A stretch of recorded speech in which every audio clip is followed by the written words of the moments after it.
হরে কৃষ্ণ। তো জগন্নাথের লীলা কথাতে আপনাদের সকলকে স্বাগতম। আমরা ধারাবাহিক ভগবান জগন্নাথের আনন্দময়, কৃপাময়, উদারময় লীলা কথা শ্রবণ করছি। আজকেও আমরা একজন মহান বৈষ্ণব, মহান জগন্নাথের ভক্ত রঘু অরক্ষিত তার লীলা কথা শ্রবণ করব। ভগবান জগন্নাথ কিভাবে তার ভক্তর সঙ্গে আদান প্রদান করে লীলা করেন। তো এক সময় বঙ্গদেশে কৃষ্ণ মহাপাত্র নামে একজন অত্যান্তিক ধনী ব্যক্তি ছিলেন। তার পত্নীর নাম ছিল কমলা এবং তার এক পুত্র ছিল, তার নাম ছিল রঘুনাথ, যার পরবর্তীকালে নাম হয় রঘু অরক্ষিত। অরক্ষিত কেন নাম হয়েছিল একটু পরে আপনারা জানতে পারবেন। এবং এই রঘুনাথ জগন্নাথের একজন মহান ভক্ত ছিলেন। ছোট থেকে তিনি ভক্ত ছিলেন, জগন্নাথকে অন্তর থেকে তিনি ভালোবাসতেন। জগন্নাথের যে কোনো সেবাতে তার স্বাভাবিক প্রীতি রুচি ছিল এবং তিনি সমস্ত সেবাই জগন্নাথের অন্তর থেকে এবং আনন্দ সহকারে করতেন।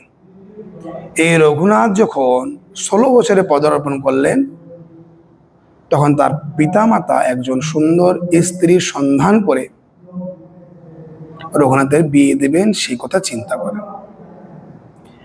এবং সেই গ্রামে আরেকজন ধনী গঙ্গাধর নামে একজন ধনী ব্যক্তি, অত্যাধিক ধনী, বসবাস করতেন। তার 7 পুত্র এবং এক কন্যা ছিলেন। কন্যার নাম ছিল অন্নপূর্ণা। এবং দুই পরিবারের এক অপর পরিবারকে ভালো লাগে এবং বিয়ের জন্য দুটোই পরিবারের সম্মতি হয় এবং পর্যায়ক্রমে তাদের একদিন বিবাহ হয়। তৎসঙ্গে এই রঘুদাস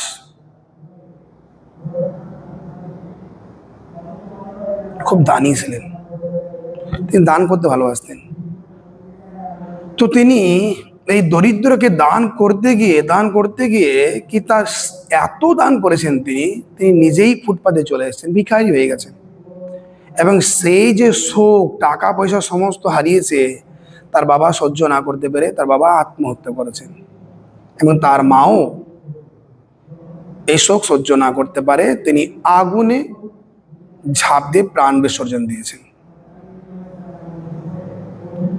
এবং রঘুদাস এই পরিস্থিতিতে তিনি নিজেকে খুবই অসহায় মনে করছিলেন।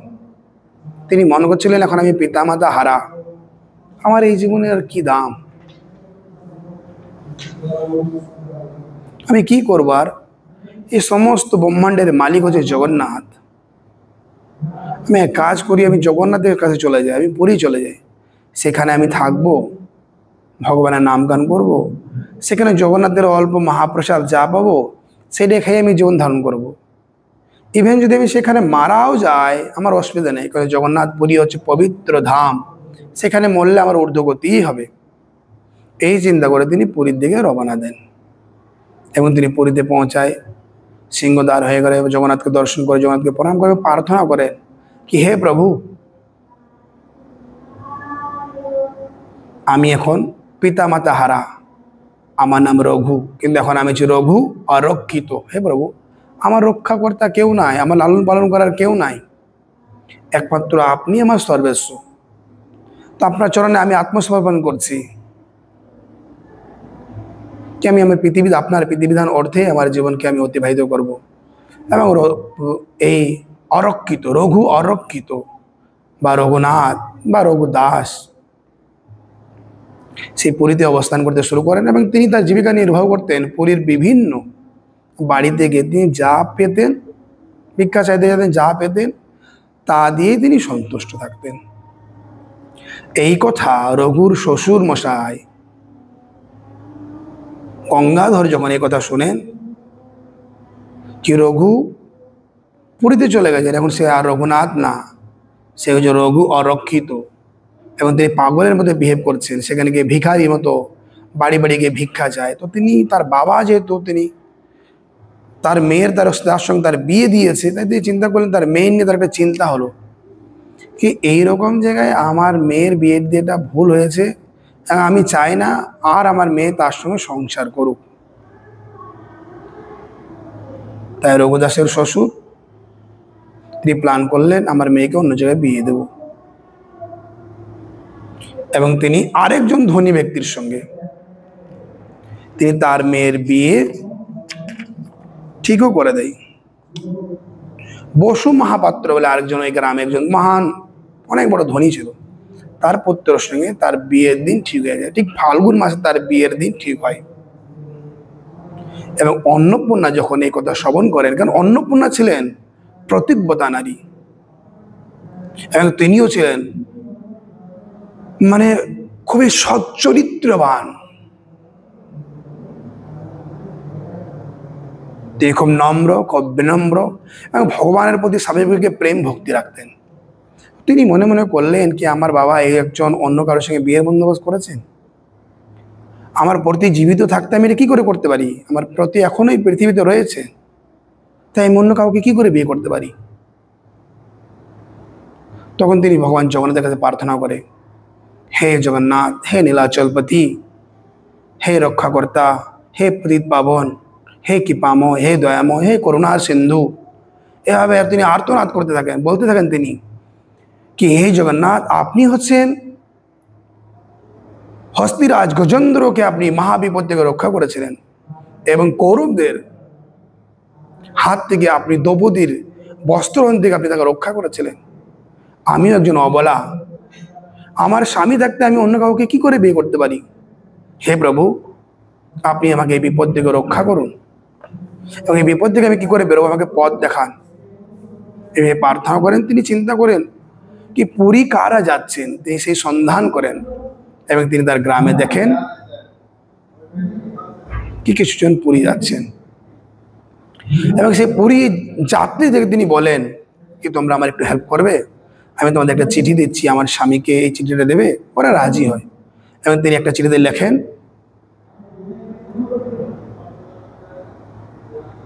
কি আমার পিতা আমার বিয়ের জন্য অন্য কোনো ছেলে দেখেছেন, বসুর মহাপুত্র বসু মহাপাত্রর পুত্রের সঙ্গে আমার বিয়ে ঠিক করেছে এবং ফাল্গুন মাসে আমার বিয়ে।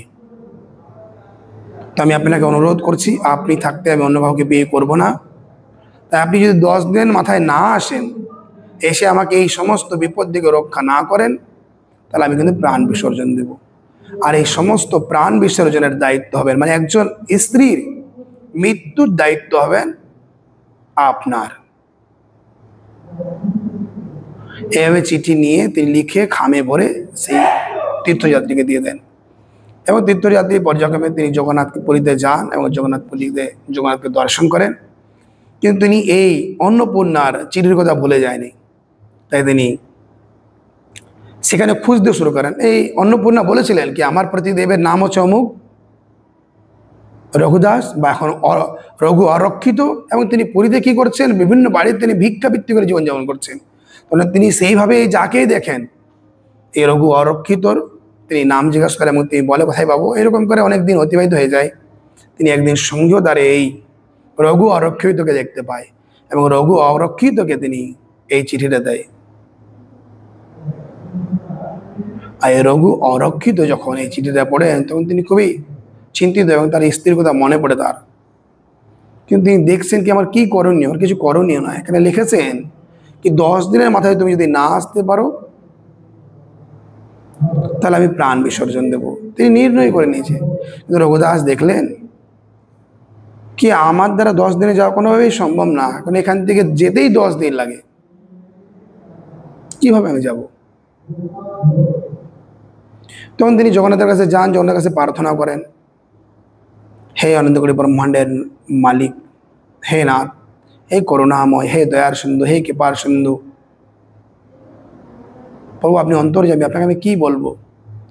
আমার স্ত্রীর এই দশা, তিনি বলেছেন, তিনি নির্ণয় করেছেন কি আমি 10 দিনের মাথায় না পৌঁছালে তিনি প্রাণ বিসর্জন দেবেন। এরকম করে জগন্নাথের কাছে প্রার্থনা করতে করতে তিনি তার তন্দ্রা আসে এবং তিনি ঘুমিয়ে পড়েন।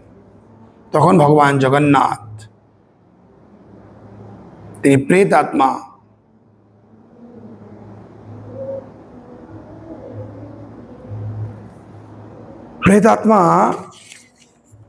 আপনার একে ডাকে তিনি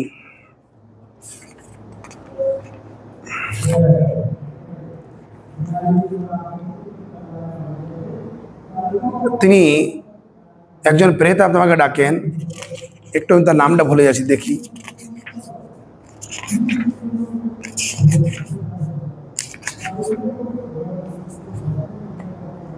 এই মুহূর্তে আমার নামটা মনে পড়ছে না।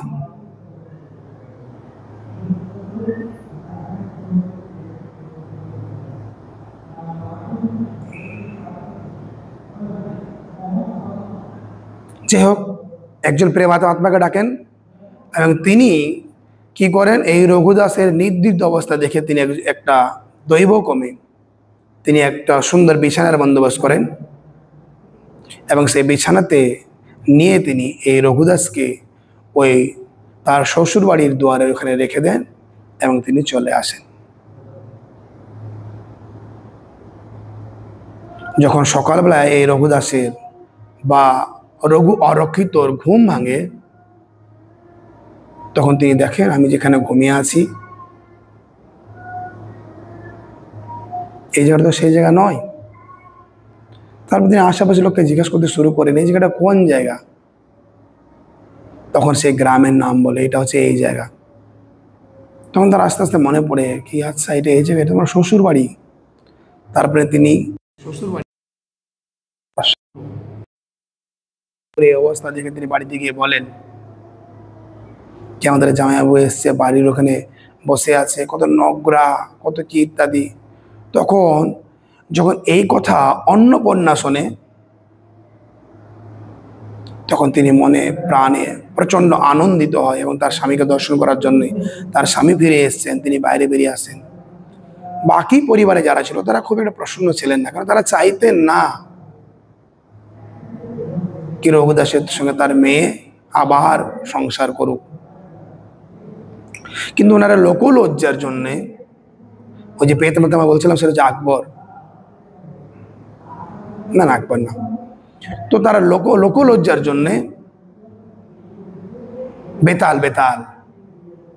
বিক্রম বেতাল আপনারা শুনেছেন, তো এই পেতমাতামা হচ্ছে বেতাল তাকে নিয়ে গেছিলেন ভগবানের আজ্ঞাক্রমে, ছেড়ে দিয়ে পরে পুনরায় তিনি আবার ফিরে এসেছিলেন পুরীতে। তো তারা লোকলজ্জার জন্যে এই রঘুদাসকে বাড়িতে নিয়ে যায়, তারপরে তাকে পরিষ্কার পরিচ্ছন্ন করে ভালো কাপড় জামা পরিয়ে বাহ্যিকভাবে তারা তার সেবা করেছিলেন, কিন্তু অন্তরে তার একটা প্ল্যান করেছিলেন এই রঘুদাসকে মারার জন্য। কি রঘুদাসে যদি পৃথিবীতে আর না থাকে তাহলে আমাদের মেয়েকে তার হাতে আর পড়তে হবে না, তাকে আর দুঃখ কষ্ট সহ্য করতে হবে না। তারা একজনের সঙ্গে অলরেডি তার মেয়ের বিয়ের কথা দিয়ে ফেলেছিলেন, বিয়ের দিনও ঘনীভূত এসেছিলেন। এই কথা যখন অন্নপূর্ণা জানতে পারেন কি আমার পতিকে বিষ দিয়ে মারা হবে, তখন তিনি আবার একটা চিঠি লেখেন। যেহেতু তারা প্ল্যান করেছিলেন বিষ দিয়ে মারবো, বিভিন্ন রঘুর জন্যে পিঠা বানিয়েছিল, তখন তার স্ত্রী লিখে দেয় ওখানে কি আমার পরিবারের লোকেরা আপনাকে মারার জন্য এই পিঠাতে বিষ দিয়েছেন, আপনি দয়া করে সেগুলো খাবেন না।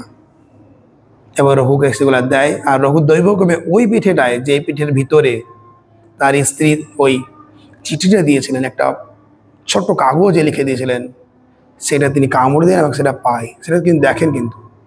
কিন্তু রঘুদাস এই প্রসাদ পাওয়ার আগে, এই পিঠাগুলা খাওয়ার আগে ভগবানকে জগন্নাথকে অর্পণ করে দিয়েছিলেন। তিনি যখন সেটা খুলে পড়ে দেখেন কি তার স্ত্রী বলছেন আপনি খাবেন না, এখানে বিষ আছে। তো রঘুদাস তৎক্ষণাৎ তিনি খুব চিন্তিত হয়ে যান কি অনন্ত কোটি ব্রহ্মাণ্ডের মালিক ভগবানকে আমি বিষ অর্পণ করেছি, বিষ খাইয়েছি, আমার মতো পাপী অপরাধের কেউ নাই। নিজেকে খুব গ্লানি অনুভব করে, কিন্তু আমার স্ত্রী বলছে এতে বিষ আছে, বিষ খেলে আমি মারা যাব, কিন্তু ভগবানের মহাপ্রসাদকে আমি কিভাবে অপমাননা করব? বিষ খেয়ে মরে গেলেও আমার ঠিক আছে, চলবে, গ্রহণযোগ্য, কিন্তু ভগবানের আমি মহাপ্রসাদকে অবমাননা করব না।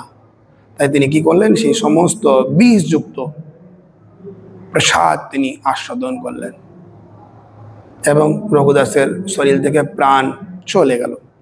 এবং তার যখন বাড়ির লোকেরা জানলো রঘু মারা গেছে, তার স্ত্রীও যখন জানতে পারলেন, তার স্ত্রী খুবই কান্না করছিল, খুবই আর্তনাদ করছিল দুঃখে। বাড়ির লোকেরা প্ল্যান করলেন পরের দিন ভোরবেলায় এই দেহকে কেউ যেন না দেখতে পায়, তার একটা বন্দোবস্ত করা যাক। তাই একটা ঘরে সেই দেহকে বন্দি করে দেয় এবং তার স্ত্রী জগন্নাথের কাছে খুব প্রার্থনা করে, হে প্রভু, আমার এখন কি হবে? একমাত্র পতিদেব আমার পতি ছিল, আমি তার কাছে নিজেকে সর্বস্ব আত্মসমর্পণ করেছিলাম, হে প্রভু আমার কি হবে? এভাবে আর্তনাদ করতে করতে রাত্রিবেলায় জগন্নাথ আসেন এবং রঘুদাসকে বা রঘু অরক্ষিতকে, যখন জগন্নাথ এই কথা পুরী অব্দি পৌঁছায়, জগন্নাথের কাছে জগন্নাথের পুরো বেদি কেঁপে গেছিল একদম পুরো। এবং জগন্নাথ বুঝতে পেরেছিলেন আমার ভক্ত অবশ্যই বিপদে আছেন। তখন তিনি এখানে এসে দেখেন কি রঘুর এই বিপদ, রঘু মৃত্যু অবস্থায় পড়ে আছে। তখন জগন্নাথ দুই হাতে তুলে তার কলে বস করিয়ে, যেই তার কলে বস করায়, জগন্নাথ ভগবানের দিব্য সংস্পর্শে এসে দিব্য সান্নিধ্য লাভ করে, দিব্য স্পর্শ পেয়ে তার প্রাণ ফিরে আসে। এবার রঘুদাস যখন তিনি চোখ খুলেন, তখন তিনি মনে করেন যেন তিনি কত দিনের জন্য গভীর নিদ্রায় গেছিলেন, কিন্তু সেখানে আর ভগবান ছিল না, ভগবান উধাও হয়ে গেছিলেন। তখন তিনি চিন্তা করলেন কি আমি বিষ খাওয়ার পরে এখন আমি জীবিত আছি, অবশ্যই এটা আমার প্রভুর লীলা, প্রভুই, মানে তিনি অনুভব করতে পারছিলেন কি জগন্নাথই আছে আমাকে এখান থেকে রক্ষা করেছে। তখন তিনি ভগবানের দিব্য নাম করতে শুরু করে, হরে কৃষ্ণা কৃষ্ণা কৃষ্ণা হরে হরে, হরে রাম রাম রাম হরে হরে। তিনি ভগবানের দিব্য পবিত্র নাম অন্তরকরণে তিনি শুরু করেন, অন্তরকরণে ভগবানের দিব্য নাম তিনি করেন। এবং সকালবেলায় যখন তারা সেই লাশকে সরিয়ে দেওয়ার জন্য আসছিলেন, মৃতদেহকে, তো এসে দেখছে রঘুনাথ তো জীবিত আছে এবং তারা চমকে যায়, এটা কিভাবে সম্ভব? যেমন দেখছেন ভগবানের পবিত্র নাম করছে রঘুদাস। তখন তারা রঘুদাসের কাছে গিয়ে ক্ষমা চায়, প্রার্থনা করে। তারা বুঝতে পারে রঘুদাস আর কে সাধারণ কেউ না, তার জন্য আমাদের অপরাধ যে দোষ যে খুব ক্ষমা চাই, প্রার্থনা করো রঘুদাসের কাছে কি আপনারা আমাকে ক্ষমা করুন। এবং রঘুদাস বলেন কি আপনারা আপনার মেয়ের আমার সঙ্গে বিয়ে দিয়েছিলেন, কিন্তু আমি খুব গরিব, আমি আপনার মেয়েকে ঠিকঠাক খাওয়াতে পারবো না। তো আপনারা যদি উপযুক্ত মনে করেন কি আপনার মেয়ে আমার সঙ্গে থাকতে পারবে, আপনাদের কোনো অসুবিধা হবে না, তাহলে আপনার মেয়েকে আমি নিয়ে যেতে রাজি। কিন্তু আপনারা যদি মনে করেন না আপনার মেয়ের অসুবিধা হবে আমার সঙ্গে থাকলে, তাহলে আপনারা না পাঠালেও পারেন। এই বলে রঘুদাস বেরিয়ে যাচ্ছেন। তারপরে ওরা পেছন থেকে ডাক দিয়ে দাঁড়াও। তারপর অন্নপূর্ণাকে জিজ্ঞেস করে তোমার কি মতি? অন্নপূর্ণা বলে আমি যেহেতু অন্তরকরণে অন্তর থেকে আমি তাকে স্বামী রূপে গ্রহণ করি, তাই তিনি আমাকে যেমন অবস্থায় রাখবেন, যে অবস্থায় আমি তার সঙ্গে আমি হোল লাইফ আজীবন জীবনযাপন করব। তখন তার বাবা মা এবং তার দাদা সকলে মিলে রঘুদাসের সঙ্গে পাঠিয়ে দেয় এবং রঘুদাস তার পত্নী অন্নপূর্ণাকে নিয়ে দিয়ে পুরীর জন্য যাত্রা করেন। এবং তার শ্বশুর মশাই এই কথাটা যেহেতু তিনি বিয়ের কথা দিয়ে দিয়েছিলেন, তাই বসু মহাপাত্রকে এই খবরটা দেয় কি আমার মেয়ে, আমার জামাই ফিরে এসছে, আমার মেয়ে এখন ওনার সঙ্গে ঘর করতে চায়, তো দুঃখিত আমরা আমাদের মেয়ের আপনার ছেলের সঙ্গে আর বিয়ে দিতে পারলাম না, আপনারা পারলে আমাদের ক্ষমা করবেন। এখন আমার মেয়ে তার স্বামীর সঙ্গে পুরীর দিকে যাচ্ছেন। তখন সে বসু মহাপাত্রর পুত্র কিছুগুলা গুন্ডা নিয়ে তিনি এই রঘু অরক্ষিতকে আক্রমণ করার জন্য যায় এবং রঘুকে যখন ওই পুরীর পথে যায় তখন দেখতে পাই তারা যাচ্ছে, তখন পেছন দিক দিয়ে ডাক দিয়ে রঘুকে আটকায়। রঘু তাকিয়ে দেখে কে, তখন দেখছো রঘু আমাকে মারার জন্য এ করছে। তো রঘু তার স্ত্রী বলছে, রঘুর স্ত্রী রঘুকে বলছেন কি দেখো আজকে আমাদের কত মহা বড় বিপদে এসছে, এখন আমরা কি করব? ওরা আমাকে নিয়ে যেতে চাইছে আর তোমাকে মেরে দিতে চাইছে। তো রঘু বলছেন অনন্তগুরি ব্রহ্মাণ্ডের মালিক হচ্ছে ঈশ্বর, তিনি আমাকে মৃত অবস্থা থেকে বাঁচিয়েছে, আমি মরে গেছিলাম, তো আমি এই বিষ পান করে মরে গেছিলাম, কিন্তু তিনি আমাকে বাঁচিয়েছেন, তো তিনি রক্ষা আমাকে করবে অবশ্যই, আমার পুরো বিশ্বাস, তুমি চিন্তা করো না। একটু পরেই দেখেন দুজন একদম মোটা সোটা একদম হাট্টা খাট্টা বড় দুটো ফৌজি ঘোড়ার উপরে চেপে এসে জিজ্ঞাসা করে তোমাদের কি অসুবিধা, কোথায় যাচ্ছ তোমরা? তখন রঘুদাস সমস্ত বৃত্তান্ত বলেন এবং পরবর্তীকালে যখন সেই সৈনিকরা যারা মারার জন্য এসেছেন তারা দেখছেন, তখন দেখছে রঘুদাসকে এবং তার স্ত্রীকে বিষ্ণু স্বরূপ বা চতুর্ভুজ স্বরূপ চতুর্দিক দিকে তারা প্রোটেকশন প্রদান করছেন। তখন তারা ভয়ভীত হয়ে তারা পলায়ন করেন এবং রঘুদাসকে আর তার পত্নীকে পুরীর জন্যে যে যে রাজ্য মহাপাত্র যে না বসুপুত্রের যে বসু মহাপাত্রের যে রাজ্য, সেই রাজ্য অতিক্রম করিয়ে দেন এবং তারা দুজন পর্যায়ক্রমে পুরী চলে যান এবং পুরীতে তারা ভগবান জগন্নাথের বিভিন্ন সেবাতে যুক্ত হন এবং তারা জীবিকা নির্বাহ করতে শুরু করেন। কিন্তু এই রঘুদাস বৈষ্ণব সেবা করতে খুবই ভালোবাসতেন। তো একদিন একদল এই পুরীতে এসেছিলেন আর তারা প্রসাদ পাওয়ার জন্য ইচ্ছা প্রকাশ করেছিলেন। তখন ওখানে কিছুজন বললেন যে এখানে রঘু অরক্ষিত বলে একজন বৈষ্ণব থাকেন, এই বৈষ্ণব সেবা করতে খুব ভালোবাসেন, আপনারা তার কাছে যান, আপনারা আশা করি আপনাদের অসুবিধা হবে না, আপনারা প্রসাদ পেতে পারবেন। তখন তারা খোঁজ করতে করতে রঘু অরক্ষিতর বাড়িতে যায় এবং রঘু অরক্ষিত এদেরকে দেখে, এত বৈষ্ণবকে দেখে তিনি খুবই আনন্দ, খুব প্রীত হন এবং তিনি বলেন, বলুন আমি আপনাদের কি সেবা করতে পারি, আপনাদের সেবার জন্য আমি তৎপর। তখন ওরা বলে আমরা প্রসাদ পেতে চাই। তো রঘু একটু চিন্তিত ছিল মনে মনে, কিন্তু জানতেন তাদের টাকা পয়সা নেই। তখন রঘু অরক্ষিত তার স্ত্রীকে বলেন, এরকম এরকম ব্যাপার, কিছু বৈষ্ণব এসছে, আমি তাদেরকে সেবা করার কথা বলেছি,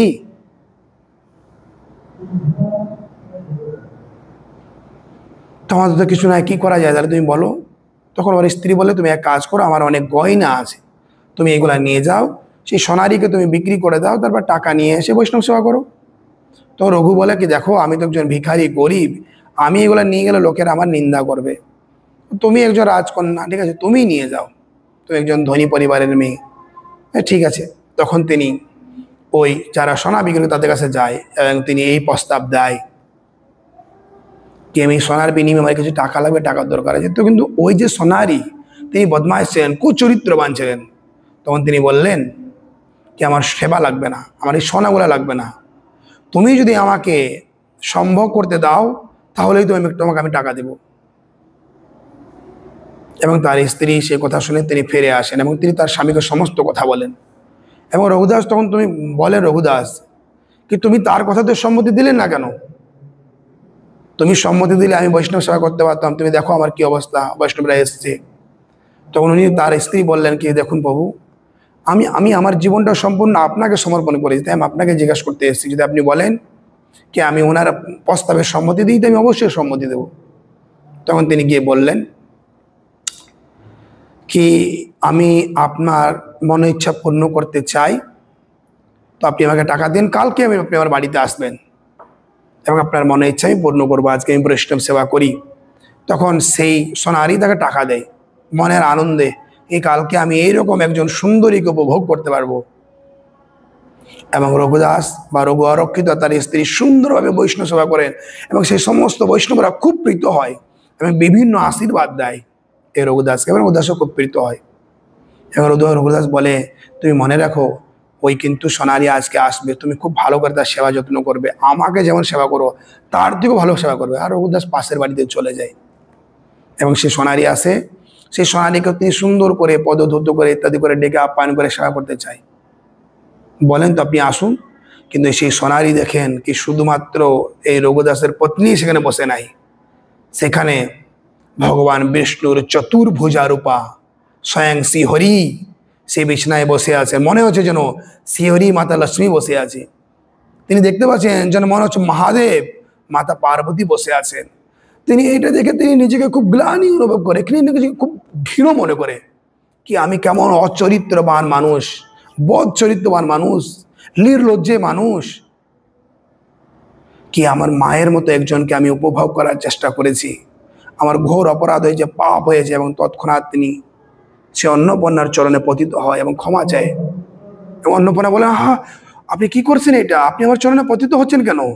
আপনি আমার দেহ উপভোগ করার জন্য এসেছেন, আপনার সেবার জন্য আমি তৎপর। তখন তিনি বলে, মা, ছেলেরা সর্বদাই ভুল করে, কিন্তু মা তার ছেলের সমস্ত ভুলকে ভুলিয়ে তাকে আপন করে নেয়। তো হে মা, আমি অপরাধী, আমি অন্যায় করেছি, আমি ঘোর অপরাধী, পাপী, আমি নির্লজ্জে কি আমি আমার মায়ের সঙ্গে এরকম দৃষ্টিপাত করেছি, আপনি আমাকে ক্ষমা করুন। এবং পাশের বাড়িতে রঘু অরক্ষিত ছিলেন, তিনি চিন্তা করছিলেন কি আমার স্ত্রী ঠিকঠাকভাবে সেবা করছেন তো। তিনি দেখতে আসেন, তখন তিনি দেখছেন কি সেই জমিদার বলতে পারেন, সোনারি বলতে পারেন, তিনি তার স্ত্রীর চরণে পতিত হয়ে আছেন। তখন রঘুদাস বলছে, হা হা, আপনি কি করছেন এটা? তখন তিনি রঘুদাসের চরণ পতিত হয়ে করে ক্ষমা চান, ক্ষমা প্রার্থনা করেন, এবং তিনি তাদেরকে অনেক ধন সম্পদ দেয়। এবং রঘুদাস, রঘু আরক্ষিত এবং তার স্ত্রী অন্নপূর্ণা, তারা সুন্দরভাবে বৈষ্ণব সেবা করার মাধ্যমে, জগন্নাথের সেবা করার মাধ্যমে বাকি জীবনটা তিনি পরিধি অতিবাহিত করেছিলেন, এবং জীবনের শেষে দুইজনেই ভগবানের ধামে ফিরে গেছিলেন। জয় শ্রী শ্রী জগন্নাথ স্বামী কি জয়, বলদেব মাতা সুভদ্রা কি। তো এইরকম জগন্নাথের আনন্দময়, করুণাময়, উদারময়, ভক্ত বাৎসল্যময় লীলা কথা শ্রবণ করার জন্য আপনাদের আমাদের সঙ্গে যুক্ত থাকতে হবে, এবং আপনারা এই রকম ভগবানের লীলা কথা নিজেদের মধ্যে সীমিত রাখবেন না। সারা বিশ্বের মানুষজন এই জগন্নাথের লীলা কথা শ্রবণ করে তাদের জীবনকে সফল করতে পারে, জগন্নাথের সেবায় যুক্ত করে। তাই আপনারা এই ভিডিওগুলোকে শেয়ার করবেন। শেয়ার কিভাবে করবেন? আপনারা শেয়ার অপশানে যাওয়ার পর আপনাদের স্ট্যাটাসে দেবেন, যারা ফেসবুকে দেবেন। তার সঙ্গে আপনারা নিয়মিত ভিডিওগুলো পাওয়ার জন্য এই চ্যানেলটাকে সাবস্ক্রাইব করে অল বটনটাকে আপনারা টিপে রাখবেন, যাতে আপনাদের এই ভিডিও ছাড়ার সঙ্গে সঙ্গে আপনাদের কাছে যায়, এবং আমাদেরকে উৎসাহ প্রদান করার জন্য যাতে আমরা সুন্দরভাবে বিভিন্ন শাস্ত্র থেকে ভগবান জগন্নাথের পবিত্র কথা আপনাদের কাছে উপস্থাপন করতে পারি, আপনাদের বোধগম্য আত্মসাৎ করার জন্য এই ভিডিওগুলোকে আপনারা লাইক করবেন। হরে কৃষ্ণ, জয় জগন্নাথ।